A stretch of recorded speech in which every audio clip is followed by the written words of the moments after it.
All right, good evening, everyone. We're so happy that you are on with us on tonight. This is our Wednesday in the Word, and we have been for the last few weeks have been doing a wealth building boot camp. And tonight we have for the second week my good friend all the way from the great state of Georgia, uh, overseer Donnell Smith. That's with one N, not two N's, with one N.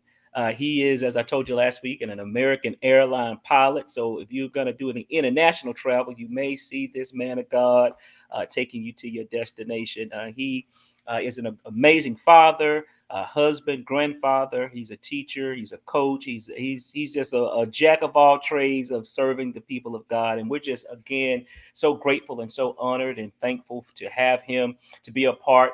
Tonight we're gonna jump in tonight. We had a great time on last week with him kind of doing some introductory stuff about savings and investing and starting trying to get our finances in order. So tonight, Elder Smith, Donnell, as we kind of jump into this, I wanted to kind of ask you tonight, based off where you jump started with us last week, and then kind of where you see the economy. I'm sure you're watching all the headlines that are literally just coming left and right from Washington. What do you think that you can kind of just jumpstart the conversation tonight, specifically helping people to not panic, not fear? And what are some of the small things that they can start doing, even in the midst of all the uncertainty, to the basics of starting to maybe get budgets and savings together? What would you suggest? Good evening, everyone. And if you have any questions, please put them in the chat or, I don't know how it works as far as the audio part is concerned, but please, ask your questions. I'm sorry I wasn't here live last week, but I'm here this week. So, Pastor, thank you so much. And thank you for the invite. I appreciate you and your ministry and all that you do for the people. So, thank you for having me on tonight. To answer your question, yes, the economy, some people, this is a very difficult topic for me to discuss because of our current political situation. So I'm going to try to be real nice and not get into that too much. But in spite of all of that, what you have to do is take advantage of what the market presents. As you can see, if you follow the stock market at all, the stock market is going down, down, down. And it'll come up for a day or two, and then it goes down, down, down again. The economy is not doing that great because of all of the turmoil that is coming out of Washington, D.C. right now. What does that mean? What you have to do is just take advantage of the situation. So if you're getting paid extra right now for whatever your job is, you have some extra streams of income, please start putting that money away. You heard your parents tell you this. Save it up for what? A rainy day, Rainy right? day, So right? you have to do that. That is paramount right now. Stop using those credit cards. Don't use credit right now. What you want to do is make sure you are staying away from the credit cards because this works against your wealth, okay? Especially the high interest rates that are allowed to be charged right now. So please do that. Those are two things. Thirdly, I would say if you are an investor and you know how to invest, start buying the stocks that are going down. If your company that you love, you already spend your money there. Let's say you like Chipotle and you love eating at Chipotle. Well, if the stock price at Chipotle is dropping 5, 6, 7, 8%, then guess what you need to do? Start buying some Chipotle stock. And so my job is to teach you how to do that, how to put that money into work. And when it all turns around, which it will, then that money starts working for you. So let me ask you this: for the person that's listening and watching us tonight, that says, I'm struggling right now financially, sir, and I know I want to have a better tomorrow." What would you tell that person what they can start doing now? The bills are due, limited income, not making any extra money right now. What are some practical tips that you feel from your experience of working with individuals to transform their financial status? What would you tell that type of individual? That I'm not going to say they have an excuse, but they in their mind they have the odds against them, if that makes sense. Well, with God, all things are possible. That's the first thing I'll tell you. So I would say pray about it, because when I was in dire straits, I prayed about it. You know what God told me to do? He told me to go back to school. He literally told me to go back to school and get my master's degree in finance. And at the time, I didn't have money to pay for school. But what he said was, if you apply, they will give you the money. And guess what happened? I went back to school and they gave me the money. And guess what I lived on? I lived on my salary, which had been cut by 62% because of 9/11, right? You remember 9/11? The Hmm. airplanes running into buildings, right? My salary was cut 62%. Well, I took that money and combined it with the school money that they gave me for school, and I was able to raise my two children and live, comfortably during that time frame while I was in school. And it was a wonderful, wonderful time. As a matter of fact, it turned out. Now, that's the first thing. Pray. Second thing, limit your expenses. Find out things that you can eliminate from your expenses that are not necessary for you to have. I know a lot of people like Starbucks. They go to Starbucks 5 times a week, 6 times a week, 7 times a week. Every time you go to Starbucks, you don't just buy a cup of coffee. They have all those other things around the coffee that you buy as well. Well, eliminate some of those things and maybe go to Starbucks 2 to 3 times a week, and then use some of that extra money to get started with your savings, with your emergency fund, and also with your investments. So that's the Got it. first thing I would say to do: limit expenses. Limit expenses. Well, let me ask you this, if you don't mind, for the individuals. I personally know your journey and where you are, and I'm definitely not, putting any of your personal business out. Do you mind sharing with the listeners? Because sometimes people, have their mind, well, it's easy for you to say that. You're the big pilot and you have the big house in Atlanta. Your wife was a recording artist, so it's easy for you to say that. From this Smith guy. I mean, so I think sometimes when people can hear our journey. Right. You kind of referenced it a little bit ago, but do you mind kind of opening up just a little bit to kind of give people, hey, this is the ugly truth? Well, what you have to understand is that we all, if we haven't gotten to the place where we made have $1 million sitting in the bank somewhere, we all are all about 1 or 2 paychecks away from being in the poorhouse. If you are living paycheck to paycheck, you're one check away from being in the poorhouse. So guess Wow. what happened to me? Well, I went through a divorce. I had savings. I had a employee stock ownership plan. I had a pension. I had a lot of different things, and the money just seemed to just be there. It wasn't going away. I was happy. Oh, life couldn't get any better. And then 9/11 hit. Pension went away. Employee stock ownership plan dried up to zero. My salary got cut by 62%. And oh, by the way, I was still paying alimony. So half of the 62% is what, 38%? So Mhm. 17% went to her. So how am I doing? Come Wow. on. So if you understand what I'm saying, I was this close to getting food stamps, that close. And I'm a pilot at United Airlines. And I was that close because I was raising 2 children on my own. So Wow. my 401k is the part that I gave to her during the divorce because they said we need something from you. We don't know when you're going to retire, so we can't count on your pension. Of course, I couldn't. I did at the time. I didn't know I wasn't going to have my pension, so I said, okay, we'll just give you the 401k. Well, that's money gone. And oh, by the way, I got left with about $84,000 in debt. So I had Wow. no 401k, no Mm-hmm. pension, no employee stock ownership plan, and I had $84,000 in debt, and I had a 62% pay cut, which half of that was going to the ex for at least 6 years. So how am I doing? Wow.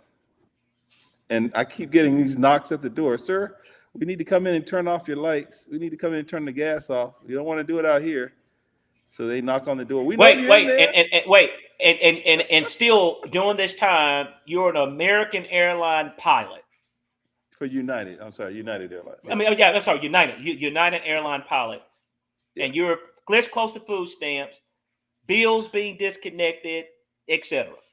Etc. Yes, sir. All right, all right. It So I was just want to make sure the listeners are hearing this, yes, that a yes. man of your status can relate. Amen. And guess what? I'm still teaching Sunday school on Sundays, right? And I go in there with my beautiful suit on, my tie, looking good, haircut, always got my hair cut. Kept my cell phone, always kept that on, right? Because you don't want people to call your phone and they say, this phone has been disconnected. That's a clear sign that you're broke, right? So I would go in there and I would tell the people, the first thing I would say to them is, don't let this suit fool you. And then I tell my story, and then I teach the lesson. So just to let you know. But that's what my Wow. story was. And it took a minute before I realized what God was trying to do. That's when he sent me back to school. And I'm like, Lord, how am I going to go back to school? I don't have any money. My investment account was $7,000. It went from $500,000 to $7,000. Basically, I went from Whoa, about stop, 2 million. That's too fast. Wait. It went from what to what? My 401k went from 500 to 7,000 because I had to give it to her, right? Not The spouse. 70,000, but 7,000. I went to 7,000. Wow. Did y'all hear that? From a $500,000 looking at on his screen, 9/11 hits, it drops to 7 grand. Wow. But that wasn't all. The stock ownership plan was worth 800,000. It went to 4,000. Wow. So you had over $1 million. What that's what eight what 1.3 million dollars down to less than $15,000 And overnight. in the pension Wow. plan, I had 475,000. It went down to nothing. It went to zero because they killed the Wow. pension. Wow. So all of that money, Wow. almost close to $2 million, To go close to $2 million, right? went to basically a negative 84,000 in debt, and then the 7,000 in cash. Wow. So let me ask you this for people that are hearing this and hearing like, okay, this is real. This guy, this guy is where he is now, but he went through that. How long did it take you? Because I think a lot of people have this, name it, claim it, or it's going to be a fix overnight, and I'm going to wake up tomorrow and I'm going to be living where you are. Can you kind of talk about the journey of Yeah. restoration, recovery, Yeah. rebuilding from the ground up? Well, it was during this time frame that I learned a lot about how God works. If you think about if anybody ever worked a farm or been on a farm or actually planted something and watch it grow, right? If you ever planted corn seed and watch it grow, it doesn't grow overnight. And the soil has to be prepared to receive the seed that you're going to put in the ground. So God had to prepare my heart. He had to prepare my mind. He had to get me ready for this next step in the journey. And in order to do that, what God had to do was to send me back to school so I could get myself reset mentally about how money works and what the purpose of money was. And the purpose of money was not just for me, but it was to help others as well. So I went back to school for 3 years and got 2 master's degrees back to back during that time frame. The whole time I'm going back, remember this situation that I'm in, the financial part of it lasted 10 years. Wow. People don't realize that pay cut lasted 10 years, right? I only had to pay alimony for 6 years. Okay, so I had a 4-year break in there where I got a little bit more near the end of that 10-year period. So we didn't get a new contract for 10 years. And there were 3,500 pilots laid off that were junior to me. And then I dropped from being a captain back to being a first officer again. So I took a further pay cut with that. So this was not a cakewalk, ladies and gentlemen. And so what happened was, how I tell everybody, make sure you contribute to your 401k? Well, because of my lifestyle where it had been, I could no longer contribute to my 401k because it was a devastating loss that we took. And so I had to rely only on what the company put in as far as my investments were concerned in order to make myself get a place in the 401k where I could maybe retire in the 15-year period I had left. Well, during this Wow. time frame, I just made sure that as I studied finance and as the Holy Spirit would lead me every morning to go and look at the stock market, study the market, listen to the experts on television, then he said, I want you to do one step further. I want you to read a list of books. I think I gave some of those books last week, I believe. And if I You didn't, I did. can You do did. it again. But that list of books is just the beginning of a 100 book reading program the Lord put me on. So in that 100 book program, he prepped my heart. He prepared the soil that I was getting ready to sow some seeds into. And he got me ready to start getting a harvest. But it took time to build up the soil. You can't just put it in Yeah. clay, dirt, or sand. It doesn't grow. He had to put it Right. in rich nutrient-rich soil, and that was in my mind. So all that soil was up here. All that knowledge had to get up here first, so that I wouldn't panic at the first sign of disaster. And we had a lot of disasters in that 10-year period. Right. Well, I That's love how it what you're started. saying. Well, I Go love ahead. what you're saying because I hear a couple things. One, we got to take part in our own miracle. We've got to take and be an active participant in the recovery, the building of wealth, etc. And another thing I heard you say about educating yourself, and this is why we're doing things like this. We're taking the time to bring the information to people to say, listen, this is my story. I can relate to you, and here's the information to get you where you're trying to go. So this is the thing. What we've been talking about for the past 15 minutes or so is, and I wrote some notes down just to get ready for tonight. And this is what I've understood, and I'm learning this more and more, especially now that I'm getting older, is that being frugal isn't about saying no to everything. It's about saying yes to the right things. Let me Amen. say that again. It's not Amen. about saying no to everything. It's about saying yes to the right things. And some of the things I've been hearing you kind of speak on is about risk. And I think everybody that's listening, if you be real with yourself, everything carries risk. You just choose which ones to take. And all of us tonight have to make the decision on which risk are we going to take. Investing in the stock market, yes, it's risky. Leaving money in a checking account is risky. Starting a business, going back to college, hey, what did you have to go back and again, raising sons, all uncertainty of money? There was a risk in that. Right. But here's the reality. You had to make up in your mind, and I think what you're teaching us tonight is avoiding risk is not an option. It is not. Avoiding it is not an option. And so the key tonight, I think, for all the listeners is choosing the kind of risk that aligns with our goals and gives us the best shot at success. And so what I heard you say is God gave you a strategy of understanding finances, understanding how money works, and then begin to give you books and resources and tools and mentors in this area so that you can begin to gain the information. And so, I was looking at something that Warren Buffett said, and Warren Buffett, and I think everybody knows who Warren Buffett is, one of the richest men in the world. He says lazy investing can make you a millionaire. Lazy investing. Let me say that again. Lazy investing can make you a millionaire. That's what Warren Buffett says. Me being me, I had to okay, I saw that quote, so I had to try to find out, okay, well, what does that mean? and so what I found out with my research, Smith, was that Warren Buffett says that if you just can drop $100 a week into an S&P 500 ETF, these funds will basically average 8 to 9% annual return. And he says this is the best way to gain wealth for 95% of investors.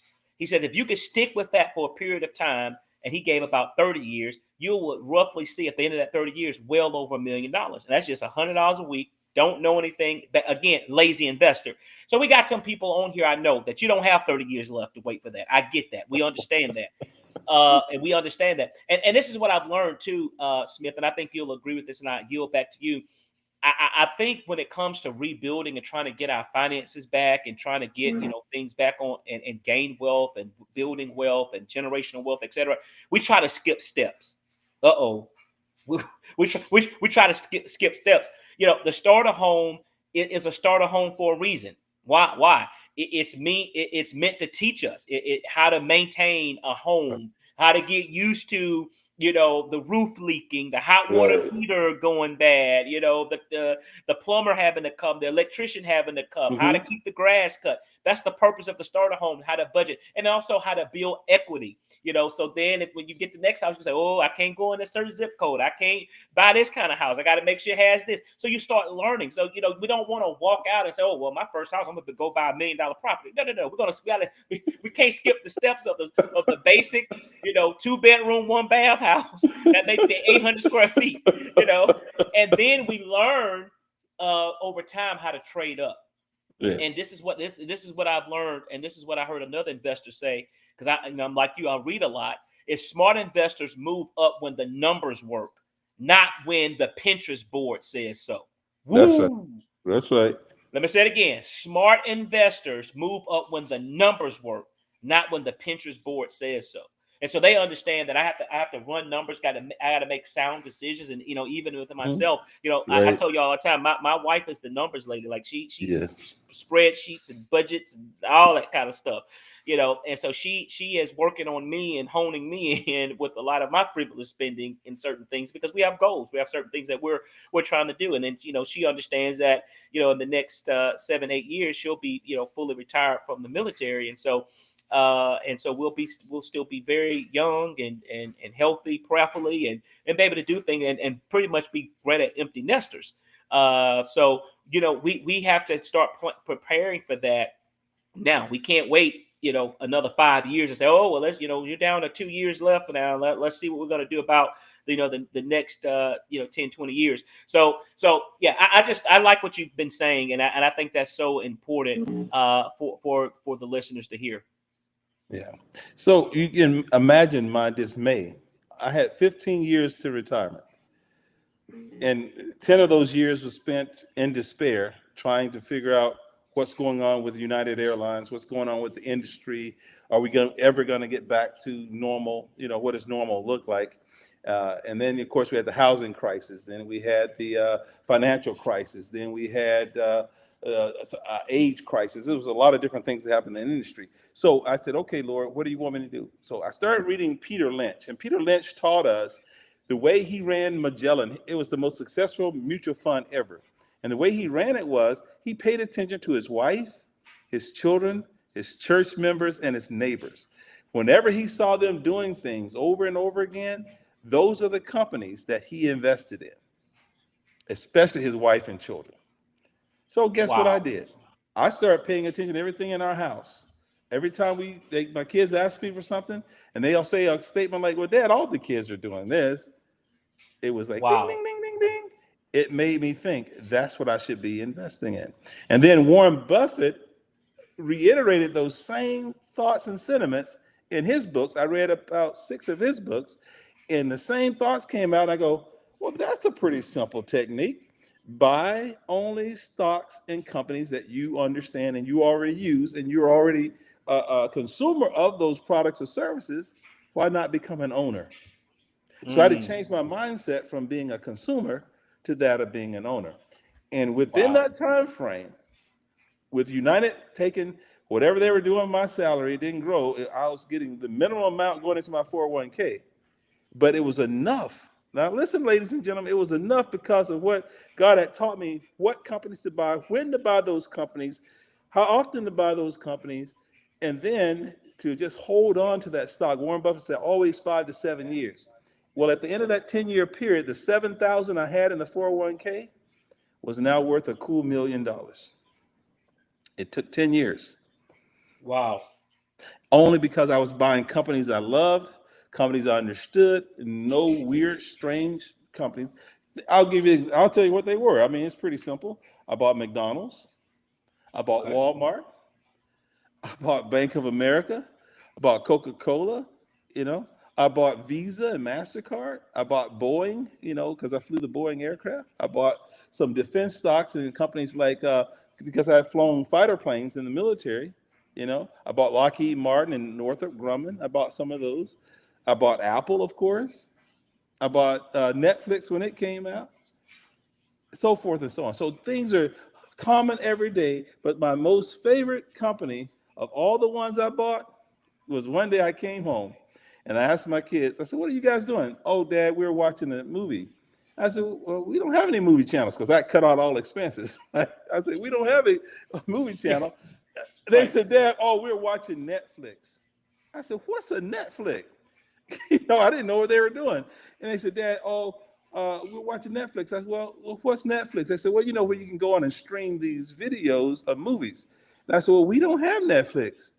They said, Dad, we borrowed our friend's code so we can go on and watch these movies.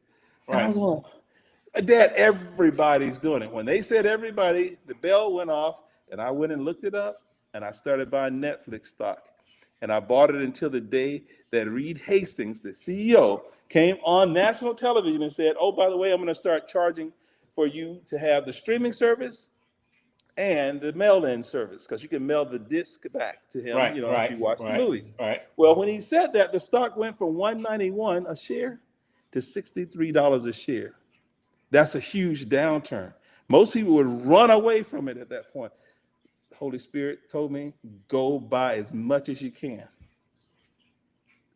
Ladies and gentlemen, that stock is what did the trick, because it with few years, it was at $700 after buying it Wow. at 63. So if you want to know what my average return was on all the little money that the company put in every year, I couldn't put anything in, but it was about a 58.3% return every year. Now, I know they say 8 to 10% is what you should be looking for, but I promise you, when you listen to what God tells you to do and you get this knowledge I put in this book that I wrote, then you can do the same thing I did. And right now, the same things are happening in Washington, D.C., causing the stock prices to go down. So you can get everything, as we say, ladies and gentlemen, get it on sale. You get all Right. these stocks on sale, and when they come back after 5 or 6 years, you will be wealthy. I promise you, you will be And wealthy. and I'm happy you just said about your book, The Common Man's Financial Guide. I just put it on the screen. You can scan that QR code, y'all. Get this book. I have it. It's on my nightstand. I continue to read through it. Talk a little bit about the book, if you don't mind, Smith. It's just to kind of give people a snippet of what they will be receiving by investing in this purchase. Yeah, the book is really biblically based. Every chapter has a scripture that starts out, it kind of contains what's in that chapter, what God talks about in the Bible. So it kind of gets your mind spiritually connected, because really it's not about money, ladies and gentlemen. It's about your relationship with Christ. I'm going to tell you that right now, because once you get that right, the money will flow. But you got to believe that. Most people, I find a lot of Christians just don't believe that God will give them the desires of their heart. Come Now, on. Come I'm on. crazy like that. I believe he'll give me the desires of my heart. And I've Yes. watched him do it over and over and over again. Why? Yes. Because I believe him. I trust him. Yes. And so one thing I do, I tithe. I was telling this story just recently in Denmark. I was saying I tried to make a deal with God one day. I moved to Colorado Springs and said, Lord, can I just not tithe for about a year and a half, and take that money, save it up, and put it in a house and get my starter home going, like you said before? And I thought he said, nah, I didn't get a real answer, no clear no, no clear yes. I said, I'm gonna try it. 2 months in, someone stole my wallet. And every penny I had been putting aside was gone, because they took all my credit cards and ran them up as hard as they could. And guess what? I'd been tithing. And guess what the outcome was? The amount I lost was equal to the amount they took Wow. that I should have tithed. Wow. I should have been Wow. tithing that amount. That's what they took, that same amount of money from my account. So God sent me a clear message: son, tithe. I got you. Trust me. So I said, Lord, okay, from now on, you get that first 10%, then I'm going to give you an offering to go with it. I'm going to give you seed money if Amen. I have it. That's And then it. guess what? I'm going to let you take the other 82, 85%, whatever, and you're going to make Amen. it work. That's what I Amen. did, ladies and gentlemen. And the book kind of talks about all of these things. It tells you what companies to buy. It tells you how to figure out what companies to buy, when to buy those companies stock, when to sell it if you're gonna sell. It talks about things like the dark pool you probably never even heard of before. It talks about insurance. It talks about a lot of things, but mostly it gives you a step-by-step process for getting yourself moving in the right direction, which is to a place where God can really use your wealth. Because in the end, I heard people tell me, I don't really need a lot of money. I just want to be comfortable.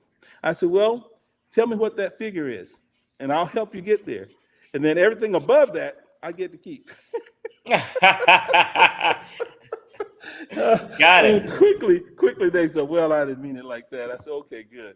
Because my Right. job is to help you to gain wealth. Just like Jesus told the disciples, hey, let's go out and fish. They said, well, we fished all night, but we didn't catch anything. He said, just let the nets down in the deep. And when they did it, they caught so many fish, the nets break. They had to call their friends over. So he Right. said, Donnell, share this with the world. Call your friends, tell them about it. And ladies and gentlemen, that's how this all came about, because he said to share it with the world and your friends.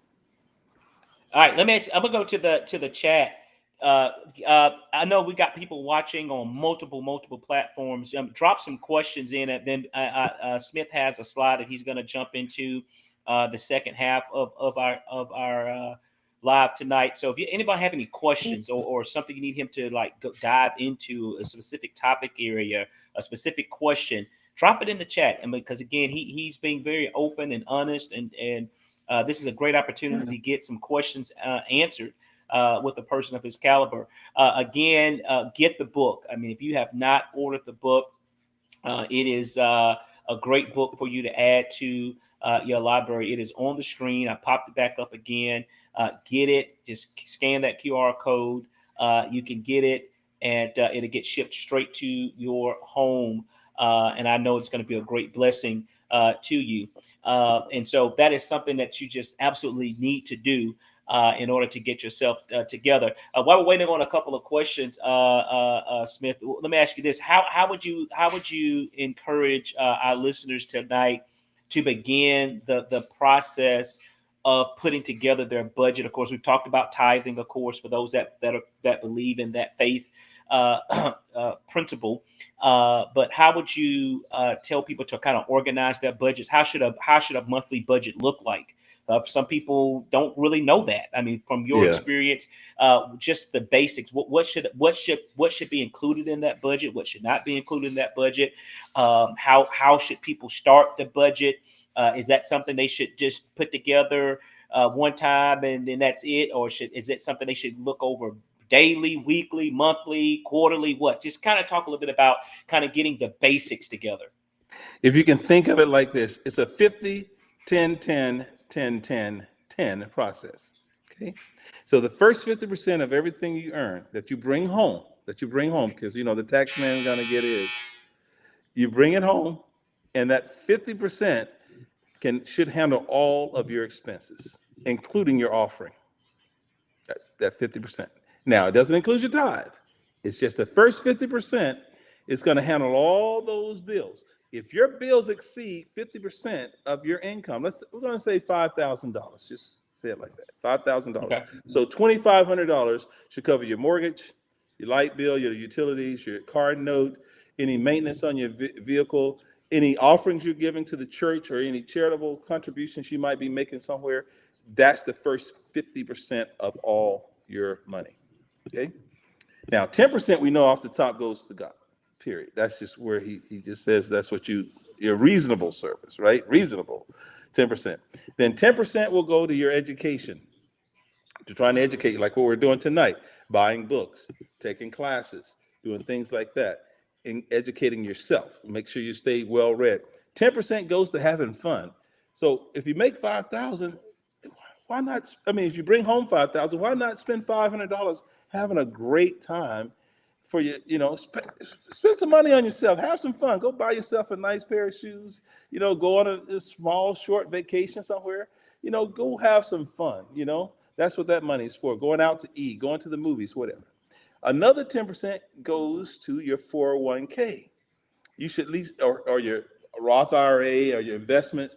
So 10% of that, so $500 should be going to your investments for your future, right? And then the last 10% should be going into an emergency fund. Why do you have to have another 10% in the emergency fund? So that you never, ever, ever use another credit card as long as you live. Unless you're going to pay it off at the end of the month. And that's Right. okay. Which now you're limited to putting $500 on the credit card, because you're going to take the $500 and pay that off at the end of the month. Right. Some credit Right. cards have points. Some credit cards give you travel. Some credit cards give you all these things. If you're disciplined enough to do it the right way, then that $500 will actually be worth about $1,000 a month to you if you do it the right way. Plus, they sometimes Got give it. you cash back. Right. So Right. that's your whole paycheck laid out: 50% expenses, then 10, 10, 10, 10, 10. Got it.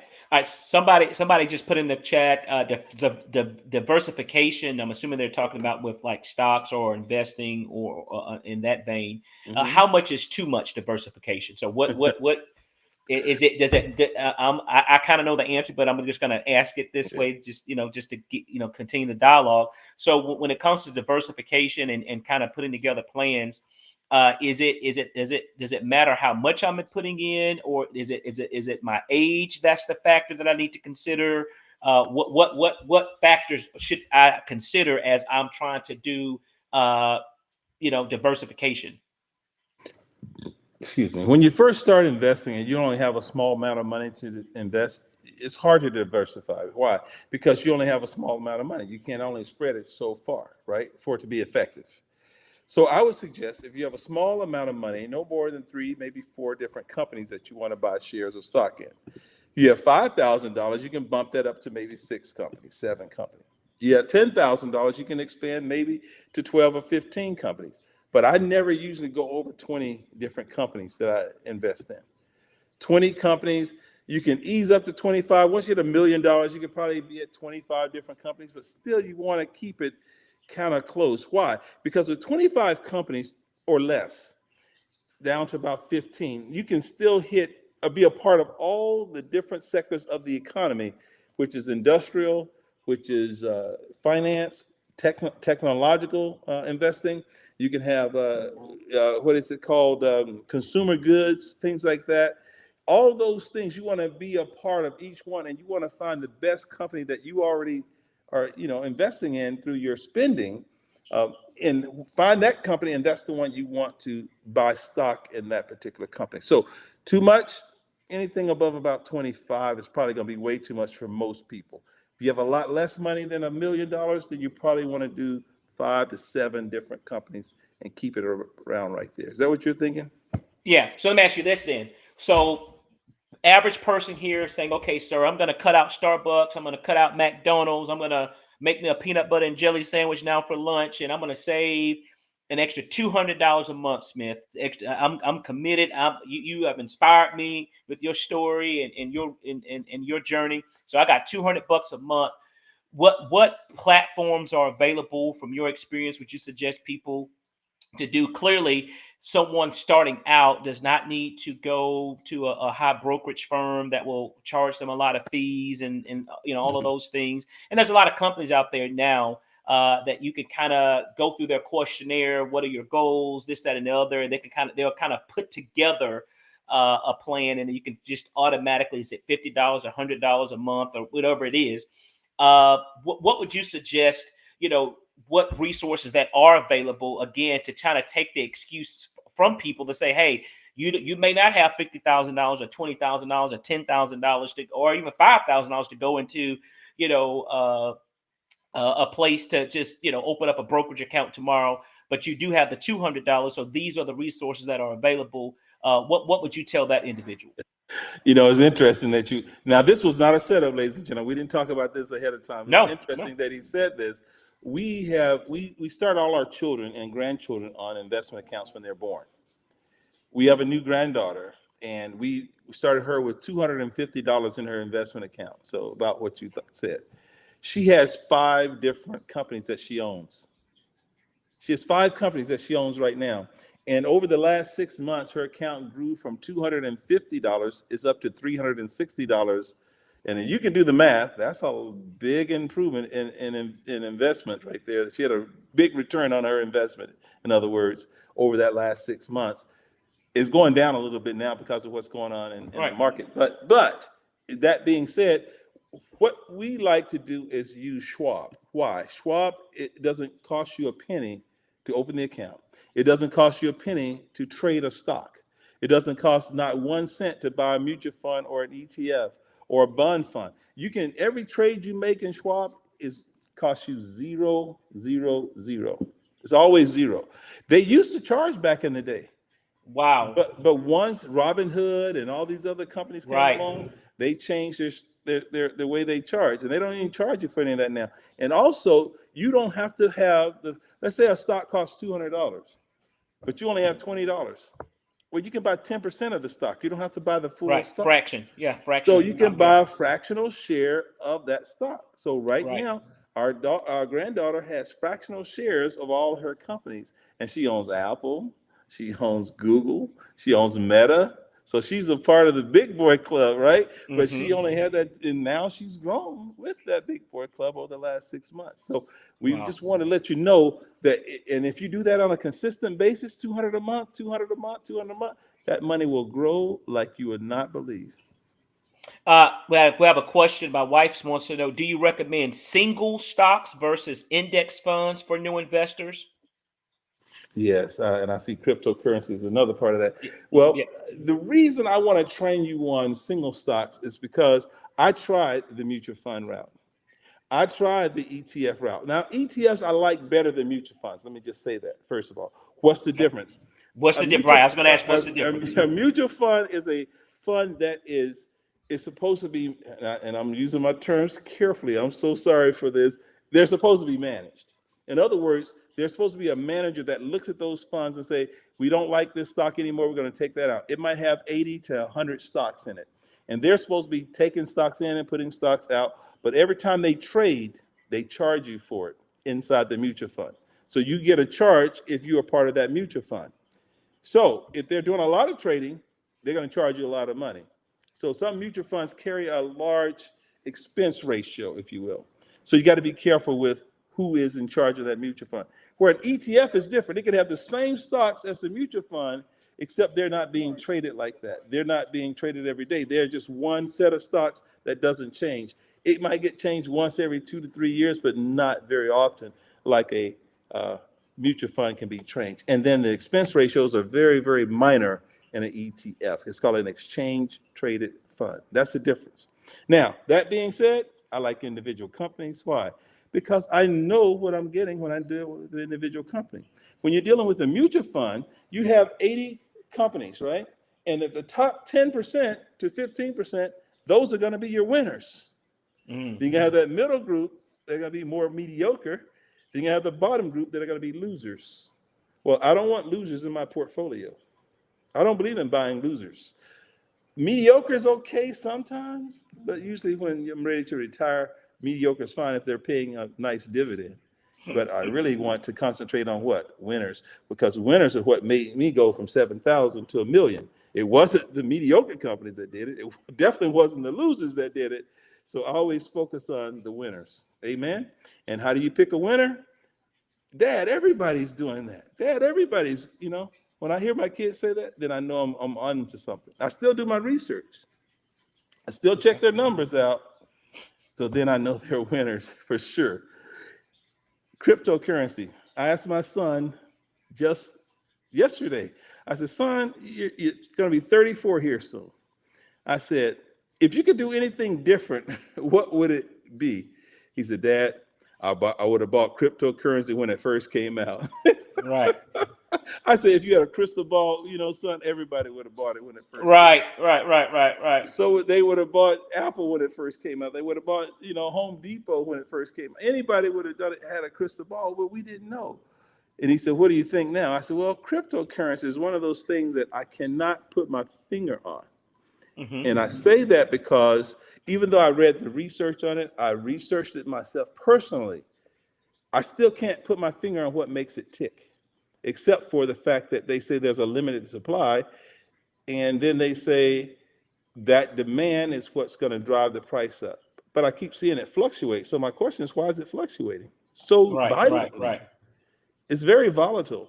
So I would say if you're going to do crypto, I wouldn't put more than 5 to maybe 7% of my portfolio in crypto. I would not put a whole lot of my portfolio in crypto because I cannot tell you what makes it go up and I can't tell you what forces make it go down. If I Got it. could tell you that, then I could tell you more about crypto, but that's all I know.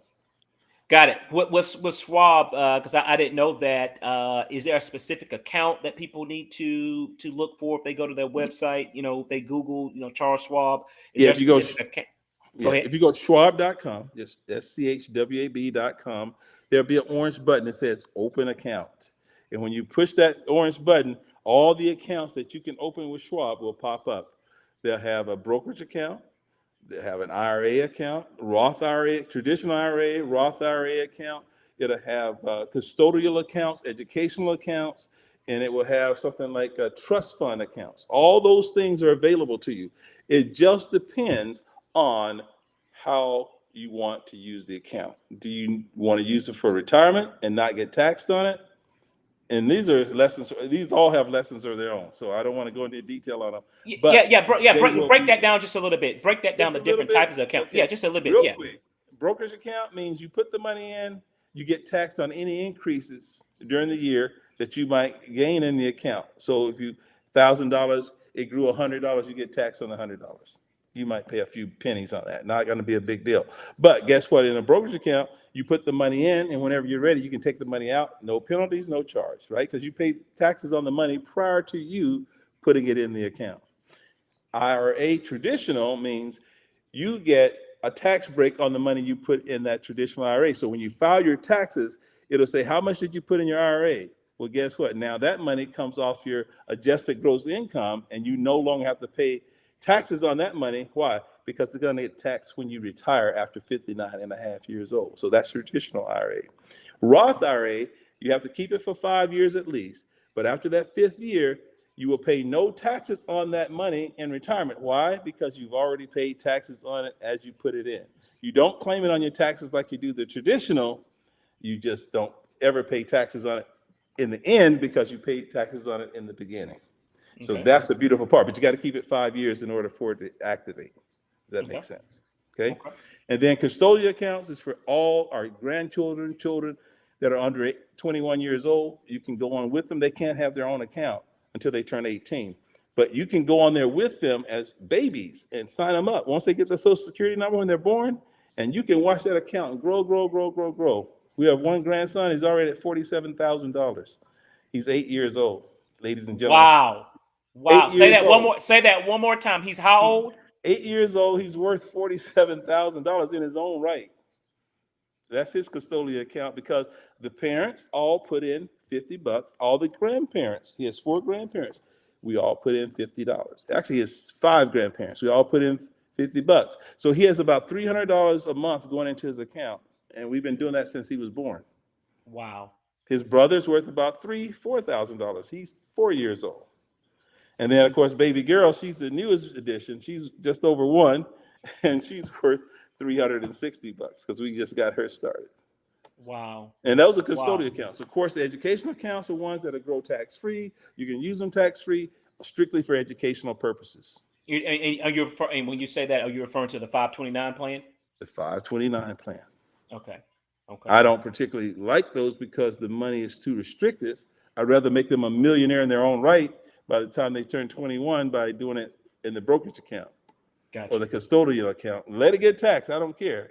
If it's making money, great. We'll pay the taxes on it. Got it. It's okay. Got it. But now the money's available for them to do a down payment on a house, to buy a car, buy an apartment building when they go to college so they can put other college students in it and get their income from the rental real estate. Mm-hmm. We already thinking business-wise, right? Right. Right. Okay. So just another thought.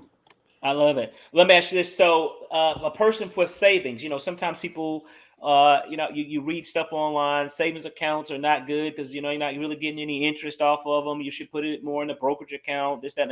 So for one that's trying to save, again, don't have a lot of money, but I may have an extra $50 I can squeeze to start. What would be your strategies or suggestions for people that are trying to start after tonight?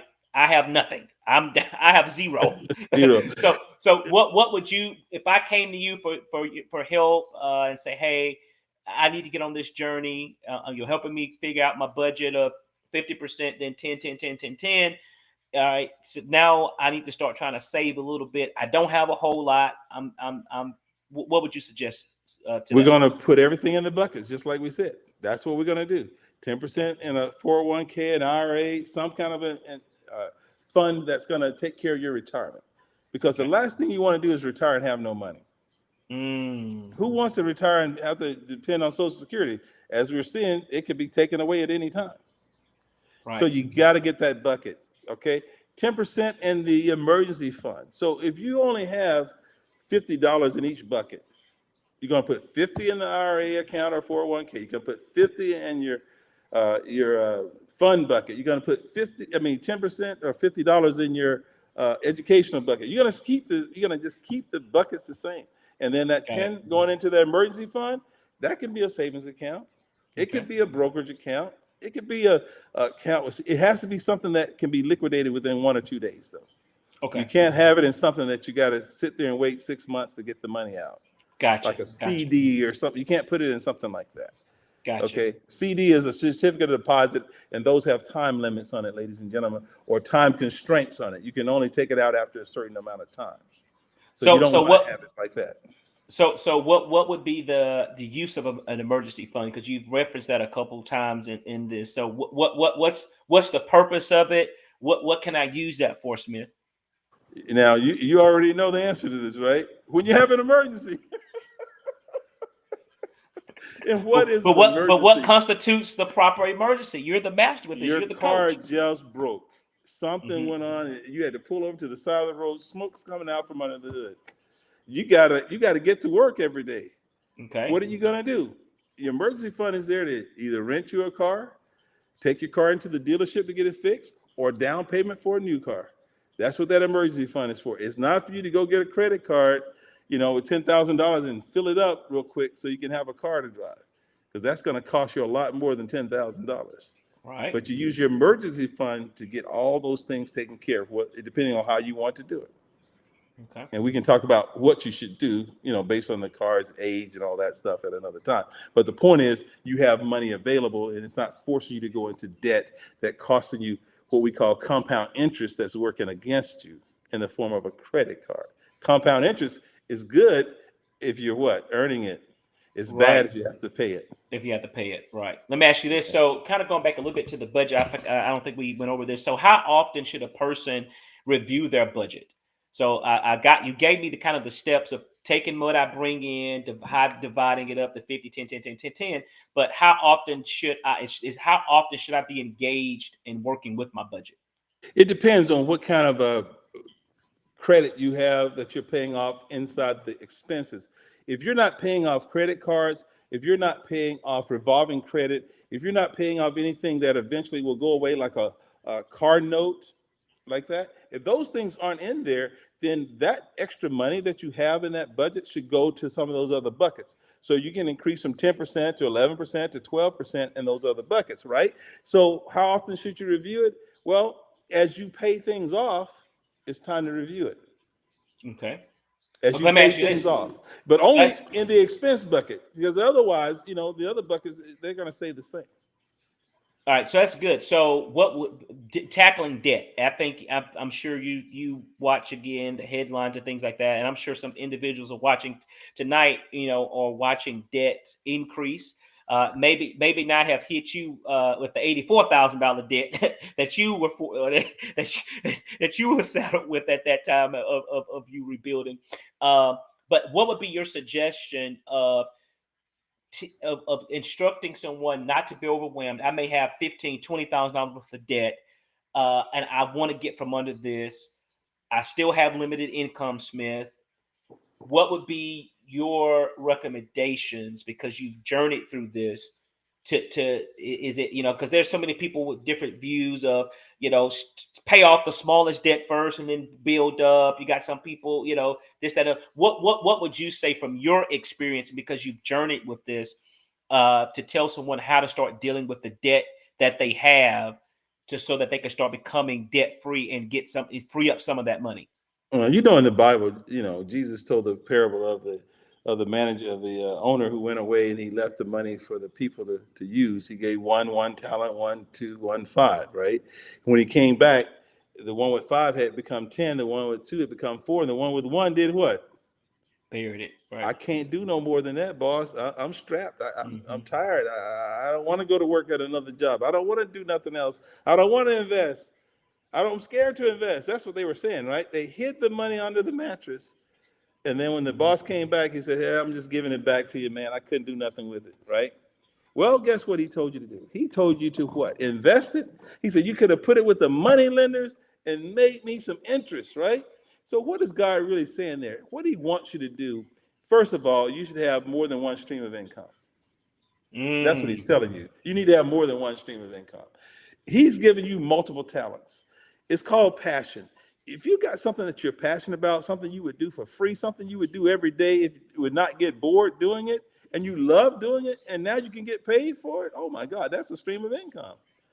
Take that thing that you are feeling good about, that you know you're good at, and monetize it. That's what Jesus is telling us to do. Monetize that thing that he gave you in your heart. You sing well, you write well, you draw well, whatever it is, you have a mind for this, a mind for that. I don't know what those things are. Monetize it. There's ways to Mm, make money off of any of those things, and you could do it where it's passive income coming in, and you're not out there hustling for it every day. It's automatic. You put it on an automatic cycle. All kinds of things. You can buy some real estate. That's part of the way to do it. Now you're saying, well, if you don't have any money, you can't buy real estate. But there's some talents in your head, right? So that's what you have to do. Increase your income, inflow. Get that right. Reduce the expenses like we told you before. If you can reduce those expenses, my goodness. And how do you pay it off? I like the paying off the lowest one first. And then you take that amount and add it to the next highest bill. Because what that's going to do for you, it gives you a sense of accomplishment immediately. Because if you right, get the first one paid off in 1 or 2 months, that's going to feel real good to you. right, Then you right. tackle that next biggest one. You get that one paid off, and all of a sudden you're hooked. It's like a hook is in there. It's like I got the fish. You're Right. ready to, and you're like, ooh, let's do that again, because you can start seeing the increase in your money. Your money, the Hmm. extra money you have is starting to increase. And now your 10% goes to 11% in the buckets, and it goes to 12%. Or you can just keep paying the bills down until you get them all done. Because once that happens, your heart changes, your mindset changes, and you went from I don't think I can, I don't think I can, to I think I can, I think I can, I think I can, just like a little train that could. Amen. Mm. Wow, That's what that's good. happens to you mentally, psychologically. That's what happens. Wow, that's good. Wow, this has been great. All right, well, we got about 10 more minutes. Man, this has been amazing. I'm going to put his book back up on the screen, but I want to see, does anybody have any question? He's been dropping some major gems. Drop those questions in the chat. Again, his book is on the screen. The Common Man's Financial Guide. Click that, scan that QR code, and you'll be able to get it. If you are not in a position to scan it, go to Amazon, type in the Common Man's Financial Guide. It will pop up immediately. Get it. You owe it to yourself. If you can go to McDonald's, if you can go to Waffle House, if you can go to Zaxby's, you can do this for you. You owe it to yourself to get this guide. And I definitely want you to support him and what it is that he's doing, trying to empower the people of God to get their finances in order. So again, I pray that you would definitely support that. Any questions? I mean, y'all should have some questions tonight. Y'all should be like questioning like all over the place, because I want you guys to really get this information that you need, and also the questions that you want answered. So, are there any questions? We've talked about a lot. We've talked about investments. We talked about savings. You've been tapped on the importance of doing things for our kids, our grandkids, nieces, nephews at an early age. And I just think that's amazing, Smith, that, everybody pulling together. You Hmm. said, hey, me and my wife 50-50, the other grandparents 50, parents 50. So, you know, there's ways that we can do things for our children, our grandchildren, our nieces, our nephews, if the family just comes together, and it won't be an overwhelming amount for anyone. So you just think about it. You said your oldest grandson is 8 and $47,000. So tapping on 50. So just say it another 8 years, he gains another 47 to $50,000. So literally by the time he's 16, that's $100,000 that he has in an account that's continuing to grow interest. I mean, so as attorney. I tuned in late. Any thoughts on infinite banking? Someone wanted to talk. Any thoughts on infinite banking? I absolutely love infinite banking. I think Talk it's about what is that? Talk about what is infinite infinite banking. banking? Infinite banking is when you become your own bank. That's my kind of talk. Come on, tell us, help us. Now, this is it's more of an advanced class, but it's okay. We can talk about it here just briefly. And the reason I say briefly is because people start tuning out when you get too deep. So let me just tell it to you like this: once your 401k has so much money in it, you are allowed to borrow against the 401k. You do not destroy your 401k when you borrow against it. All you're doing is borrowing some money from the 401k. You end up paying yourself back with some interest to pay the money back into the 401k. Okay? So that's one way to do it. Another way to do it is through whole life insurance or insurance policies that allow you to do this. And they usually have cash value in the policy where your cash value builds up fairly quickly. And there's some old school insurance companies been around hundreds of years, at least 100 years. That's what we like to use for ours because our children use these things. Such And as, what can you throw out one of those companies or two? well, I don't have them off the top of my head, but Okay, okay, New York Life is one. okay. There's a bunch. This is another class where I I got actually you. teach it. So Got you. I'll have a whole screen and where you can go and look at all the companies that are part of this. And it's more of a website where you go to and you can find the ones you like. And the reason they do that is because each one has different aspects of the company that you may or may not want to be a part of, right? So you find the one that works for you and your family. And the key to it is, let's say you have one that you can put extra money in, you can build up this cash value quickly. You could get it to $100,000. Well, what could you do with $100,000 where you don't really take the money out of the account, you just borrowing against the $100,000 and you pay it back as you need to, or as you will, and I suggest you do. But even if you don't pay it back, guess what happens? It just goes against the face value of the policy. Usually that's about $1 million policy that you're dealing with, right?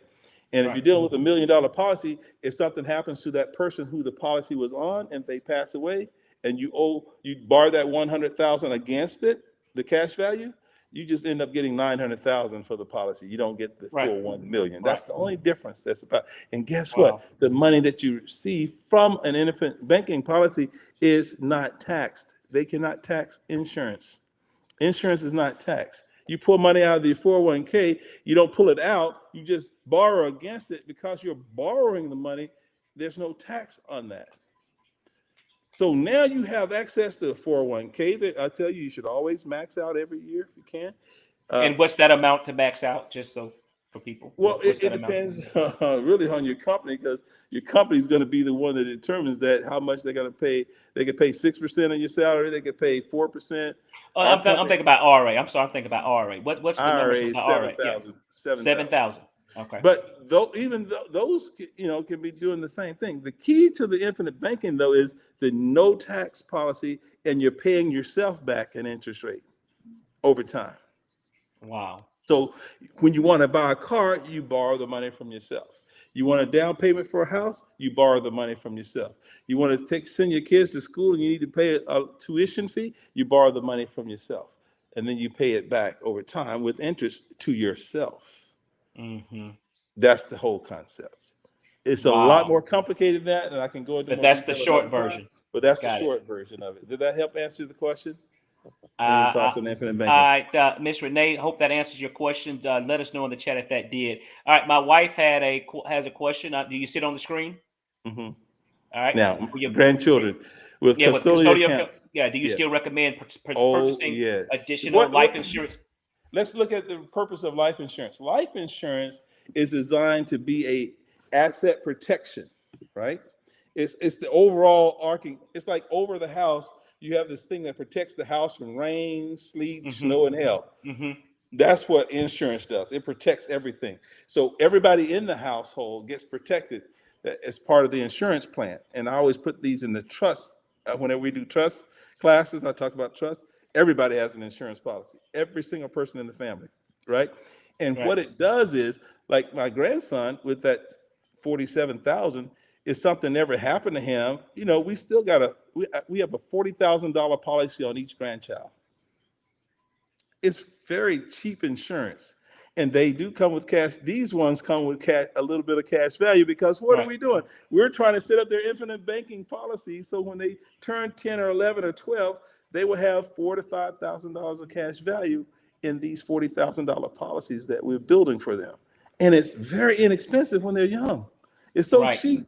You're going, Right. my goodness, this is beautiful, right? Hmm. And it's just like it's all a setup. It's like God just dropped all these nuggets in, right? God did this. He just boop, boop, boop, put me in touch with the right people. It just happened. So all these grandchildren, when they turn 18, will have about $15,000 to $20,000 of insurance, cash value in their insurance that they can take out. Every year they call me and say, "Do you want to increase?" I say, "Yes." "Do you want to increase?" I say, "Yes." Why? Asset protection. We want to get more assets protected. Why? Anything happens to them, it goes into the family trust. Right, And you don't, which was yeah, that yeah, Rockefeller windfall we learned about that's a right. few weeks ago. Yeah, That's right. with It's all Attorney about the way Paul the Varner. Rockefellers did it, right? Yes, yeah. Do Next you want one, to talk or about that a little bit for them? self-insured. She said, "Well, let me finish answering that question first." She said, "Do you Okay, consider them self-insured?" Well, they're children, so no, they're not self-insured. What would I consider self-insurance? I would say once you hit about $5 million plus, I would say you're okay. pretty close to being self-insured. But would I still have insurance? Oh yes, Right, I and that's still my would have philosophy, insurance. because she and I have actually had that conversation, and see, and that's where I am. You know, I believe in insurance with everybody. Yeah, everybody should Everybody have got a insurance. policy. Everybody. And the older you get, the more expensive it is. So you have to Right, do it and early.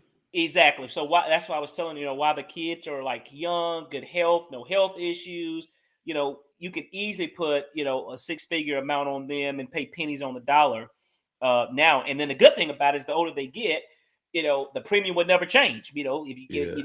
if you get of course the right policy and all of that, early on. So yeah.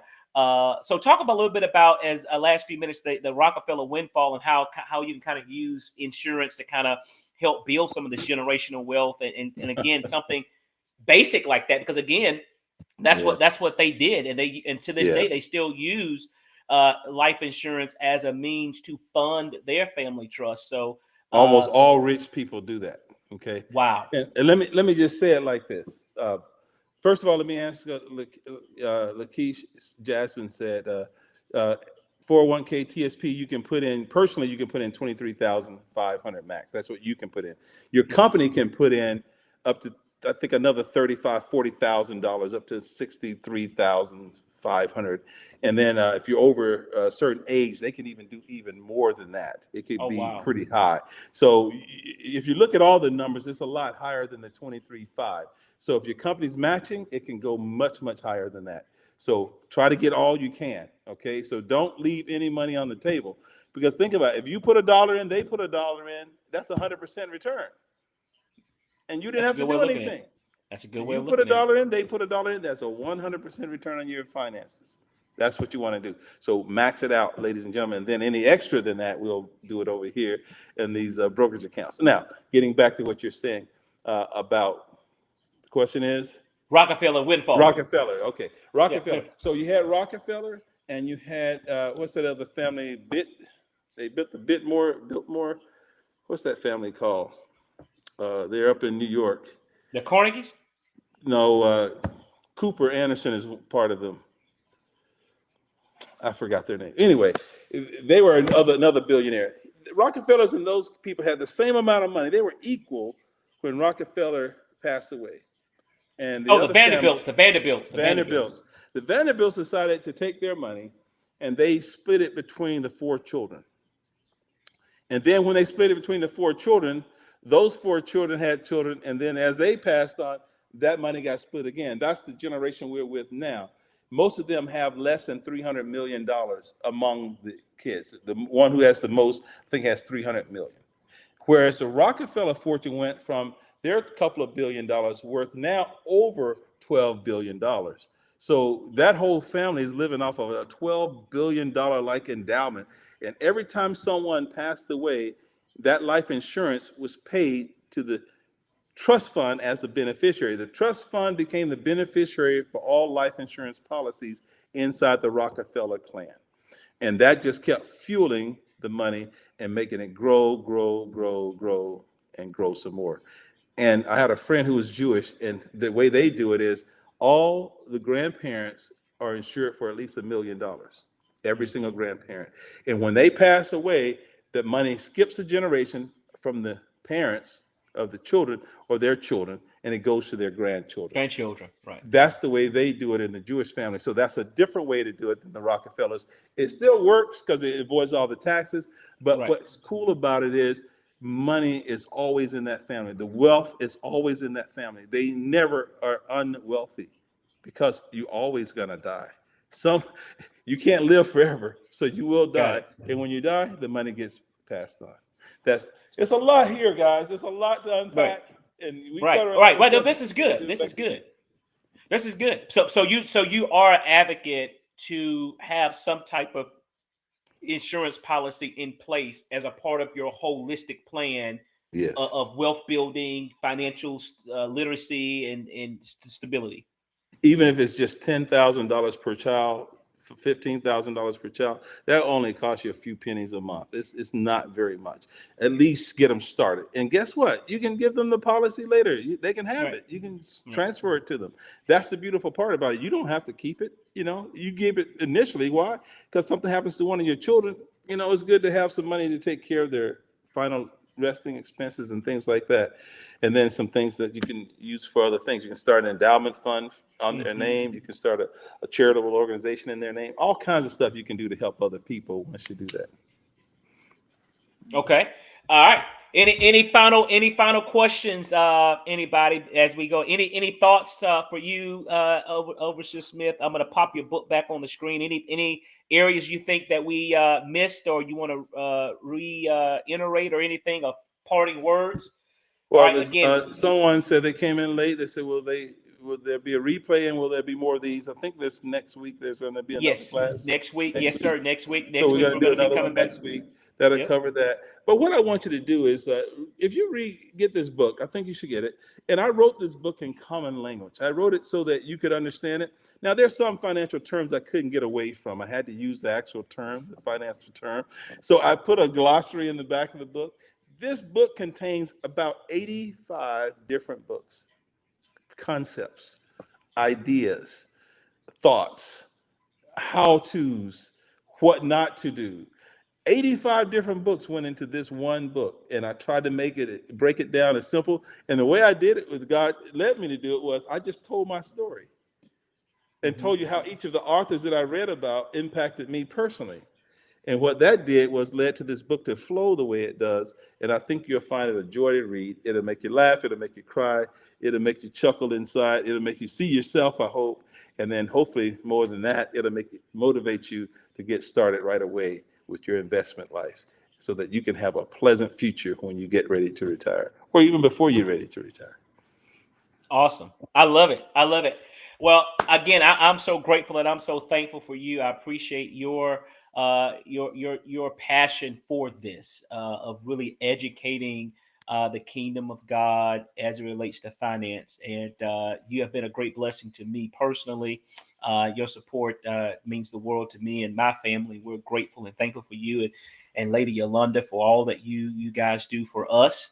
And I just know that the oil on your life in this area is real. It's authentic. It's who you are. You live, breathe this every day.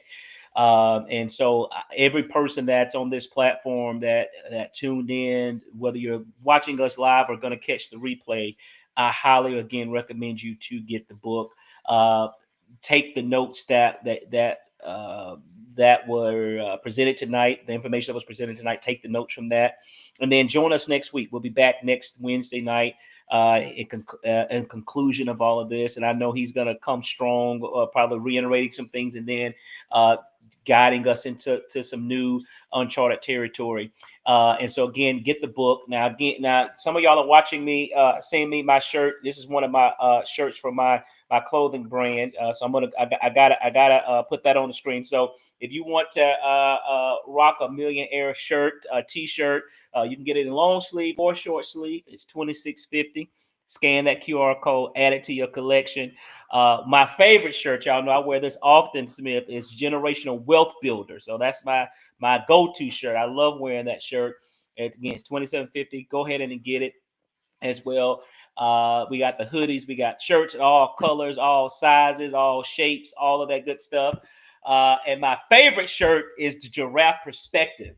And y'all know I be rocking that one almost every week in the hoodie but it's getting hot now, so I'm about to start getting the t-shirt out. But the Giraffe Perspective is basically changing your perspective and your viewpoint on things. Understanding this, that God has given us such a level that we're supposed to see from. And understand this, that a giraffe never listens to instructions from a turtle. and understand that a turtle will never, ever, ever understand the perspective of a giraffe.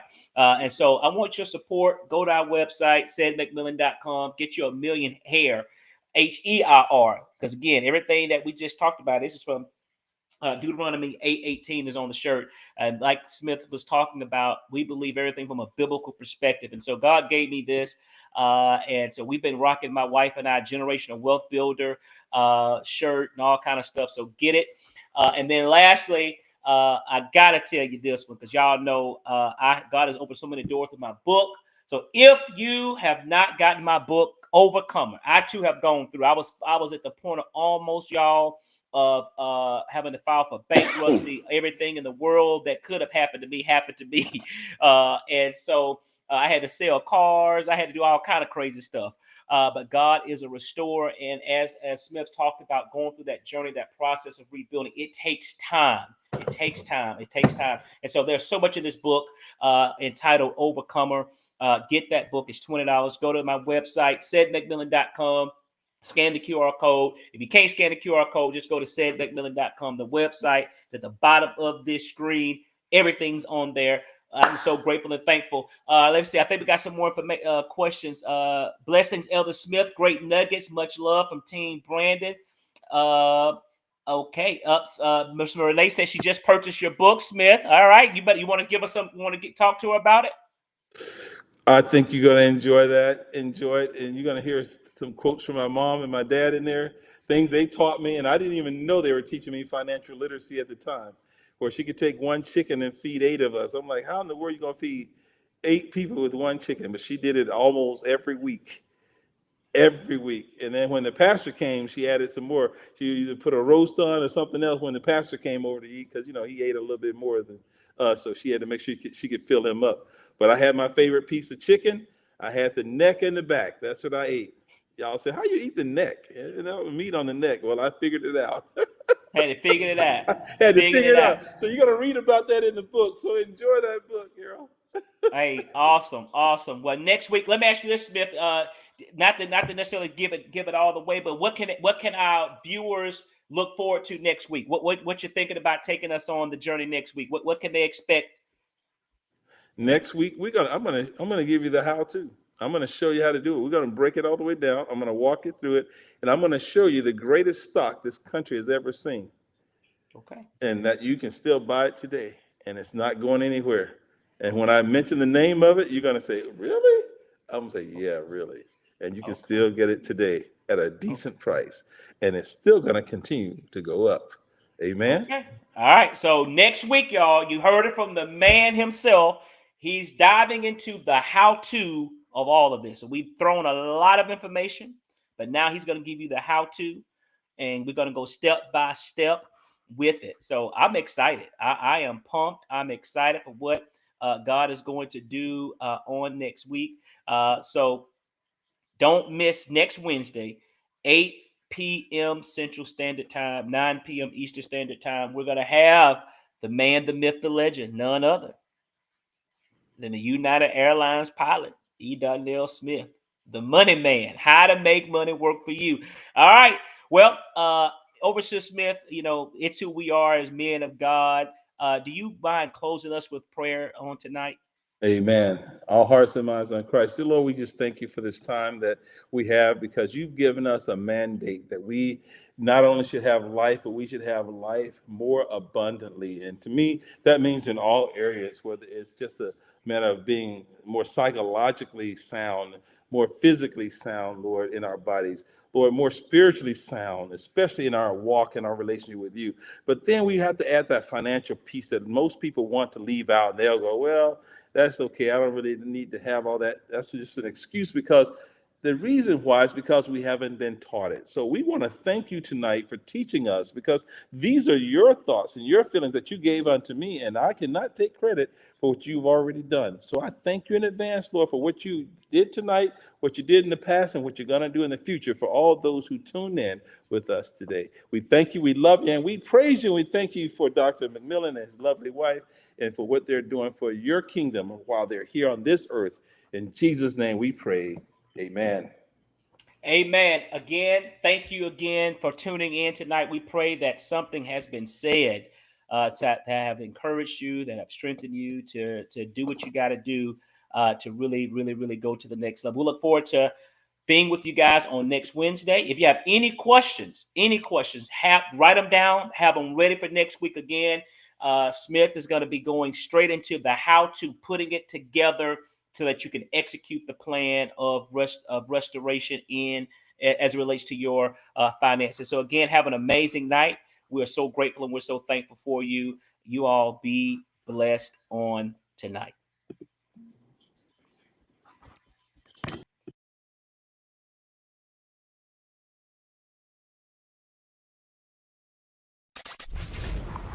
Benjamin Franklin once said, "An investment in knowledge pays the best interest." This is Said Talks Money. No matter who you are, no matter what walk of life you're from, we all want financial independence, and getting it isn't hard. You just need the right wisdom from the right person. If it's savings, investments, or financial freedom, we're talking about it. Welcome to your new home. This is Said Talks Money, and now your host,